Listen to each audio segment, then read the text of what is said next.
ورسوله المبعوث رحمة للعالمين صلى الله عليه وعلى آله الطاهرين وعلى سائر من اقتفى أثره واتبع منهجه بإحسان إلى يوم الدين. أما بعد، فعن عطاء بن يسار قال: سألت أبا أيوب الأنصاري رضي الله عنه عن الضحايا، فقلت: كيف كانت الضحايا على عهد رسول الله صلى الله عليه وآله وسلم؟ فقال: كان الرجل يضحي بالشاة عنه وعن أهل بيته. قال: فكانوا يأكلون ويطعمون. قال: حتى تباهى الناس فصارت كما ترى.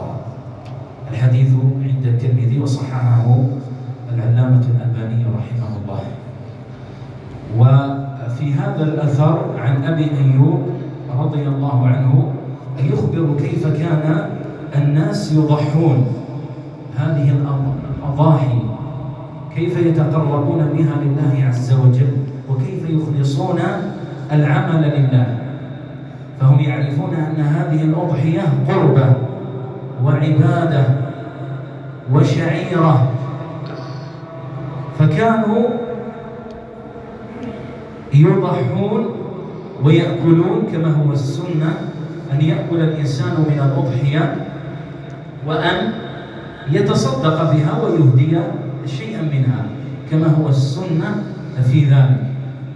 قال: حتى تباهى الناس بالأضاحي، من المباهات، كل أحد يريد أن يأتي بكبش أكبر من كبش جاره، ونيته ليست لله في هذا، نيته ليست لله، وإنما ليتكلم عنه الناس وأنه أتى بكبش عظيم، بكبش سمين.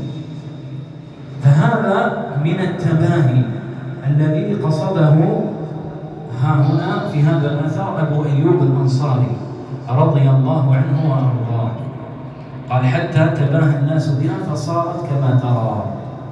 إن الإنسان يخلص العبادة لله عز وجل ويعلم أن هذه الشعائر إنما المقصود منها هو تحقيق التقوى لله عز وجل والإخلاص، وليس المقصود منها هذه اللحوم أو إراقة الدماء، كما قال تبارك وتعالى: لن ينال الله لحومها ولا دماؤها ولكن يناله التقوى منكم كذلك سخرها لكم لتكبروا الله على ما هداكم وبشر المحسنين. فهذه الأضاحي المقصود بها هو تعظيم الله عز وجل بإراقة هذا الدم، ليس المقصود بها أن يتباهى الإنسان بها أو يقول أني أفرح الأولاد بشراء هذه الأضحية، أو يقول لي مال فأخاف أن يتكلم الناس عني أني لم أضحي. فهذا لم يخلص العبادة لله عز وجل ولم تكن نيته خالصة. ربنا عز وجل يقول: إنما يتقبل الله من المتقين، والمتقي هو من أخلص النية لله، لله. فلذلك ينتبه الإنسان لهذه المسائل.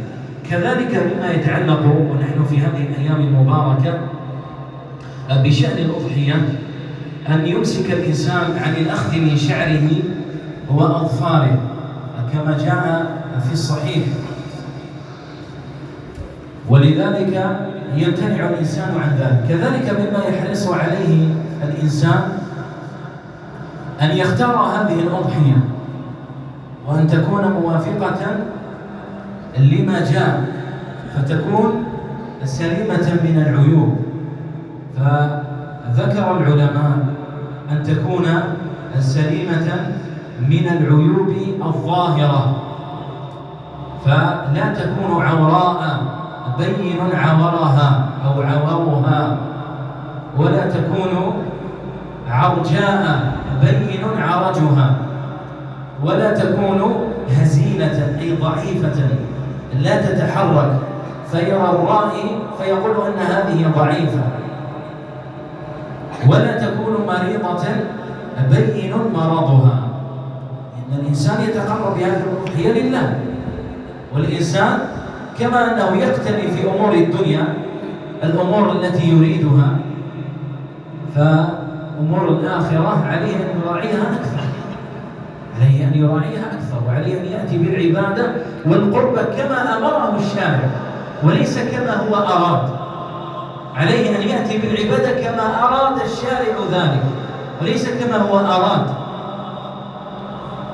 فلذلك ينتبه الإنسان لمسألة الأضاحي. والأضحية سنة على الصحيح. وقال بعض العلماء كالحنفية قالوا إنها واجبة على من استطاع، من كان ذا قدرة ولم يضحي قالوا فإنه آثم بذلك. وإن كان الكثير من العلماء يقول أنها سنة مؤكدة. فلذلك الإنسان يتقرب لله عز وجل ويخلص لله العمل، ودائما يستحضر أنه يتعبد لله عز وجل بهذه الأضاحي، وأنها ليست فقط مجرد أعمال يقوم بها هكذا وانتهى الأمر، بأن يذبح وأن يقسم اللحم هكذا، إنما يستحضر أنه يتعبد لله عز وجل بهذه الأمور، كما قال تبارك وتعالى: قل إن صلاتي ونسكي يعني وذبحي ونسكي ومحياي ومماتي لله رب العالمين. هذه كلها لله، فلا يجوز أن تصرف لغيره، فلا يجوز أن يذبح لغير الله، ولا يجوز أن تصرف أي نوع من العبادة لغير الله. فمن صرف شيئا من العبادة لغير الله فقد أشرك. قال: لله رب العالمين لا شريك له، وبذلك أمرت وأنا أول المسلمين. وقد ضحى رسول الله صلى الله عليه وآله وسلم بالمدينة بكبشين أملحين أقرنين، وقال: اللهم هذا عن أهلي وعن أهلي، اللهم هذا عني وعن أهل بيتي. وقال في الآخر: اللهم هذا عمن لم يضحي من أمتي. ولذلك ذهب جماعة من العلماء على أن التضحية بالكبش أفضل من غيره، قالوا لفعل رسول الله صلى الله عليه وآله وسلم لذلك. واتفقوا على أنه يجوز أن يضحي بغير الكبش، يعني يضحي بالبقر والإبل من بهيمة الأنعام، بشرط أن تكون قد بلغت السن المعتبرة شرعا. ففي البقر 2 سنين، وفي الإبل 5 سنوات، وفي الضأن من الكبش 6 أشهر. 6 أشهر هذه لابد أن تبلغ السن المعتبرة شرعا، فلا يجوز أن يضحي مثلا بالضأن ولما يبلغ 6 أشهر مثلا، فلا بد أن يكون قد بلغ السن المعتبرة شرعا. نسأل الله تبارك وتعالى بأسمائه الحسنى وصفاته العلى أن يوفقنا للخير وللطاعة، وأن يجنبنا وإياكم أهواء النفوس، كما نسأل سبحانه أن يفرج هم المهمومين، وأن ينفس كرب المكروبين، وأن يقضي الدين عن المدينين. والله تبارك وتعالى أعلى وأعلم، وصلى الله وسلم وبارك على نبينا محمد وعلى آله وصحبه أجمعين، وآخر دعوانا أن الحمد لله رب العالمين.